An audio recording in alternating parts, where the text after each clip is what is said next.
বিসমিল্লাহির রহমানির রহিম। হে সমস্ত জগতবাসী, হিন্দু, বৌদ্ধ, খ্রিস্টান, মুসলমান সকল ধর্মের লোকের সামনে আজকে এই আলোচনাটি করব। যে একটি বিষয় হলো কি, আমরা ধর্মের ভেদাভেদ করেই মরেছি। আসলে ধর্মে দিয়ে হয় অত্যাচার, আর মানুষ দিয়ে হয় সুবিচার। আমরা ভাবব তিনি মানুষ, তিনি কোন ধর্মের নয়, সে যে মানুষ, সেই বিচারটা করব, তাহলে শৃঙ্খলা আসবে। আরেকটি কথা হলো যে ইসুফ আলাইহিস সালাম যখন তার ধর্মের লোকদেরকে দেখে দেখে তাদেরকে খাবার দিচ্ছে আর অন্য ধর্মের লোকেদেরকে দাঁড় করিয়ে রেখেছে, তখন কিন্তু আল্লাহ ইসুফ আলাইহিস সালামকে ধমক দিয়েছিল, আমি তোমার নবুয়াতি দপ্তর থেকে তোমার নামটা কেটে দেব। তোমার ধর্মের লোকদেরকে তুমি দেখে দেখে বেশি বেশি দিচ্ছ আর অন্য ধর্মের লোকেদেরকে কম দিচ্ছ। তুমি ধর্ম দিয়ে মানুষের হিসেব করছো। আরে পৃথিবীতে 18,000 মাখলুকাত, আরে পৃথিবীতে সমস্ত ধর্মের লোককে আমি খাওয়াই রাখি, আমি তো কাউকে কম বেশ করি না। তুমি আমার নবী হয়ে এটা কি করলে? তাহলে এই কথা অনুসারে বোঝা যায় যে আমরা মানুষ দিয়ে করব বিচার, ধর্ম দিয়ে হয় অত্যাচার। এবার হবে সুবিচার। যে কথাগুলো বলবো সে কথাগুলো আজকে যেটি বলবো সেটি হলো, পঞ্চরসের রসিক হইলে তার গলায় পরাবে মালা। পঞ্চরসের রসিক কি? পঞ্চরসের রসিক হইলে গলায় মালা পরাবে। আর মালা পরাবে কে? 3 ঘাটে 3 দেবী খাড়া, মালা লয়া হাতে, পঞ্চরসের রসিক হইলে পরায় তার গলাতে। 3 ঘাটে 3 দেবী খাড়া, মালা লয়া হাতে। তাহলে এই 3টা দেবীর নাম কি? আর এই 3টা দেবী যে মালা নিয়ে দাঁড়িয়ে আছে, কার মালাটা পরলে কে কোন স্তরে যাবে, কে কোথায় যাবে? 3 ঘাটে 3 দেবী খাড়া, মালা লয়ে হাতে। এই 3টা দেবীর নাম কি এবং কোন দেবীর হাতে মালাটা আপনি পরলে আপনি স্বর্গে যাবেন, না নরকে যাবেন, নাকি আত্মার মুক্তির দেশে চলে যাবেন? কোথায় যাবেন? আচ্ছা, একটি নারী ইরা, আরেকটি নারী পিঙ্গলা, আরেকটি নারী সুষুম্না। আচ্ছা, তবে একটি কথা হলো কি, এই মানব দেহের ভিতরে 8 কোটি নারী আছে। এই 8 কোটি নারীর ভিতরে 24,000 নারী শ্রেষ্ঠ। এই 24,000 নারীর ভিতরে 7,024টি নারী শ্রেষ্ঠ, এবং সেই 24টি নারীর ভিতরে কয়জন শ্রেষ্ঠ? 3 জন শ্রেষ্ঠ। 3 জন শ্রেষ্ঠ নারীর ভিতরে কার কি নাম? ইরা, পিঙ্গলা, সুষুম্না। আচ্ছা, যদি কেউ ইরার পথে যায়, সে যদি ইচ্ছে করে যে আমি মুক্তির পথের মালা যেই দেবীর হাতে তার থেকে নিয়ে আমি গলায় পরব, না বাবা, পারবেন না। কারণ আপনার প্রেমভক্তি এবং আল্লাহর প্রতি পূর্ণ বিশ্বাস ভক্তি এবং সাধন শক্তি যদি আপনার না থাকে, তাহলে আপনি পারবেন না। তাহলে এই 3টি নারীর ভিতরে শ্রেষ্ঠ নারী হলো সুষুম্না নারী। আর এই সুষুম্না নারী দেহের কোন জায়গায় কোন স্তরে, এটা কিন্তু ইউটিউবে বলার জিনিস নয় বাবা। এটা যার যার মুর্শিদের কাছে নিয়ে নিতে হবে। আমি বলছি ইঙ্গিত স্বরূপ, যে পুঁজি থাকলে ব্যবসা হয়। এখন জিজ্ঞাসা করব কি আমার মুর্শিদের কাছে?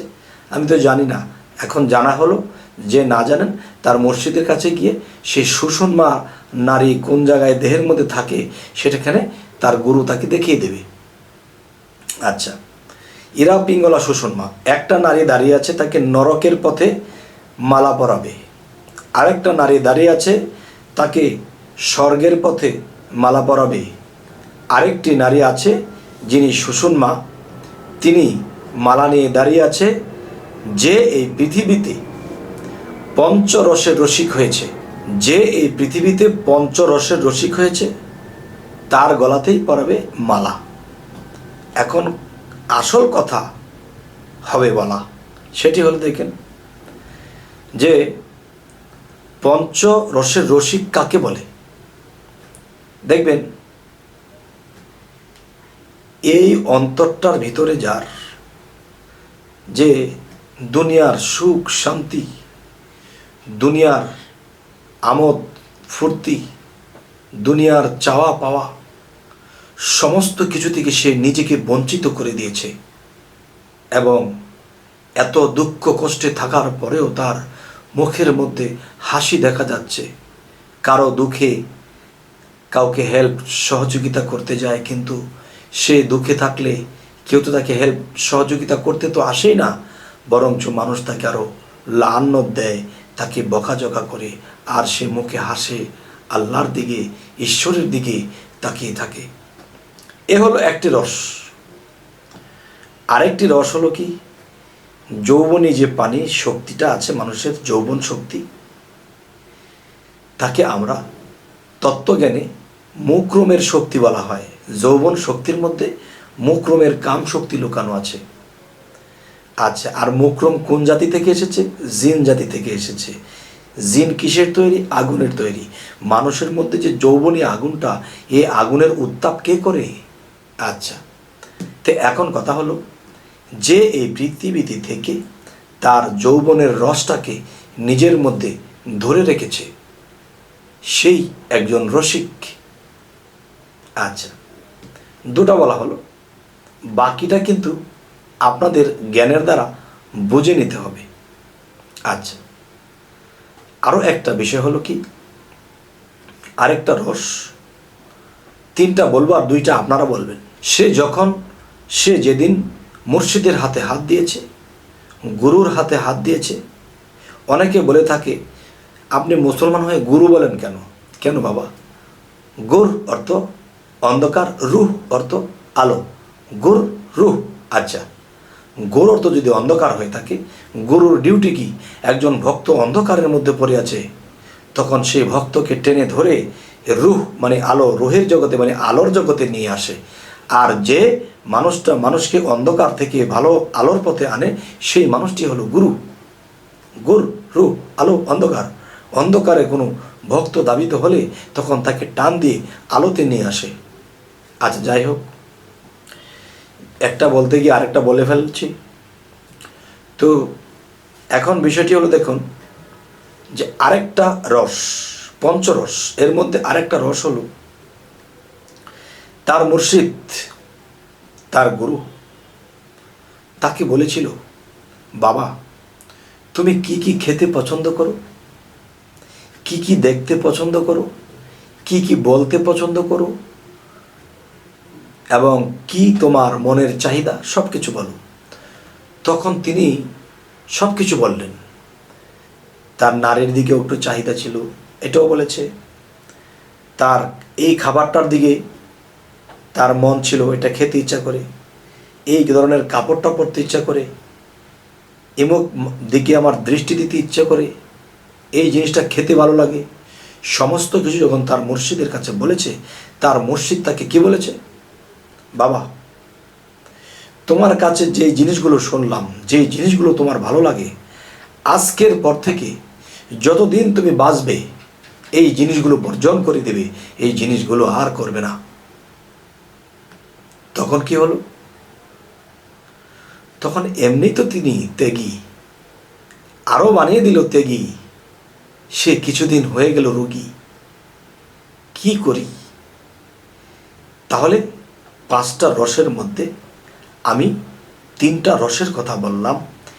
এই পঞ্চরস যার মধ্যে সেটিং করে ফেলেছে, সেই মানুষটির ভিতরে শুধু আলো আর আলো, অন্ধকার নেই।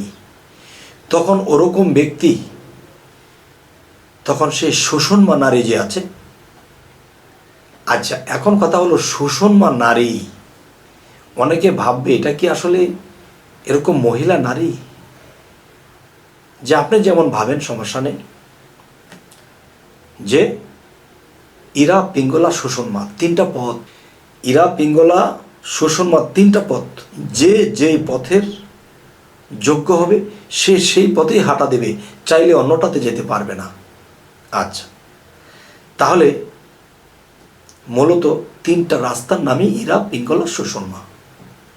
আচ্ছা, তবে সেখানে যে কোনো রূপে কেউ থাকবে, আপনার গলায় মালা পরাবে। তো এখন বিষয় হলো যে আপনারা যদি ভাবেন যে না আমি মানছি না, তাহলে আপনারটা জানাবেন। আমি যে পৃথিবীর সমস্ত কিছু জেনে গেছি তা তো নয়। তবে আমাদের এই চ্যানেলটির নাম আমার নামেই। তো এই চ্যানেলটি যদি আপনাদের ভালো লাগে তো অবশ্যই সাবস্ক্রাইব করে নেবেন, পরবর্তীতে যেন আরও ভালো আলোচনা দিতে পারি। তো সকলেই ভালো থাকবেন। আল্লাহ হাফিজ।